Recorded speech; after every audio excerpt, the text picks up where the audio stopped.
This is the Sidewinder Mini, the latest iteration on one of the coolest products that we've ever launched, the Sidewinder knife. I was out to dinner with some friends and Chen was there. We were at a Korean barbecue place in Flushing, Queens, which is a great thing to go do. I actually brought this with me, just thought that I could ask Zach or Hunter for their expertise in how we can get this thing manufactured. In the middle of the meal, Chen reaches across the table and he's like, "Hey, Zach, check this out."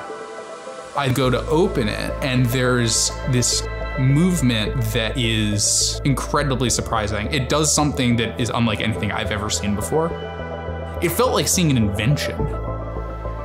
These are some of the earlier prototypes. There's no locking mechanism. There's some physical problems where they bind, and if any of these pieces are slightly out of tolerance, they just won't fit.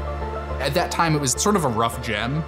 I knew that we could add a lot of value, so I proposed that to him basically instantly. I said, would you be open to us launching it as a collaboration? I took the sample from the restaurant and I brought it to the office the next day, and I said to Hunter, you have to see this. Chen and Kai Williams are really creative explorers. They play with materials, they cut things up, they recombine them. They toe the line between design and art. In the instance of the Sidewinder knife, it goes back to Kai's experience with parallel rulers as a kid and having this hunch that that could be applied to something else. I was using this as an 8-year-old child as a toy sword. It's an abstract of geometry that's shown in physical form. We worked with Craig Hill because we've always looked at them with awe, not understanding how they manufacture to this level of precision. We spent a couple years really refining. We kept hitting these roadblocks, thinking we'd solved a problem. It's not quite resolved over and over again. And we had an enduring belief that if we could make it work, people were gonna like it. So we launched it in March. This is insane. The response was, frankly, overwhelming. How'd you guys make this? Isn't that the most satisfying handle you've ever seen? The knife to me always was a sort of a desk object. It was a kinetic toy along the lines of Craig Hill's other puzzles.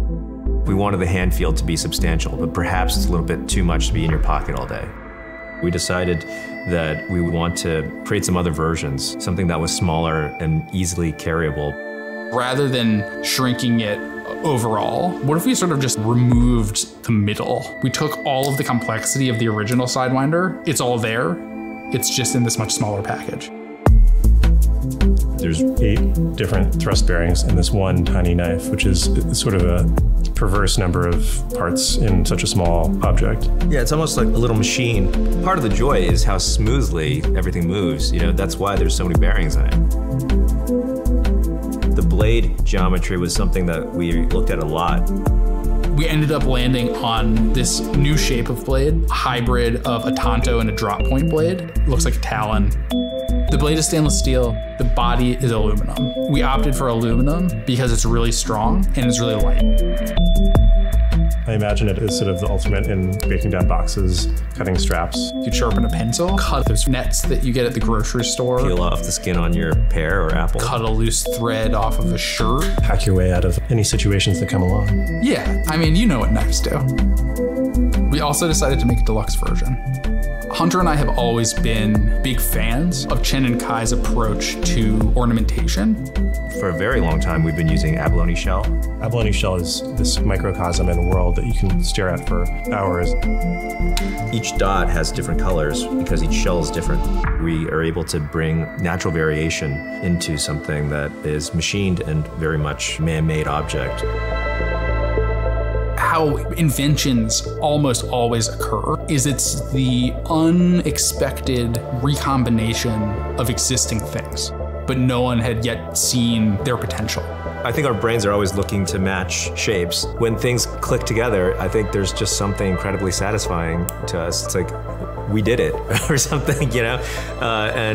You completed the problem. Yeah. There's 11 of us here in our office in Brooklyn, and a lot of our ability to take the risks that we have, we've been afforded the opportunity by the Kickstarter community. And it's also allowed us to stay independent and to be developing new objects that scratch the itch of the folks who are pumped about the same things that we are.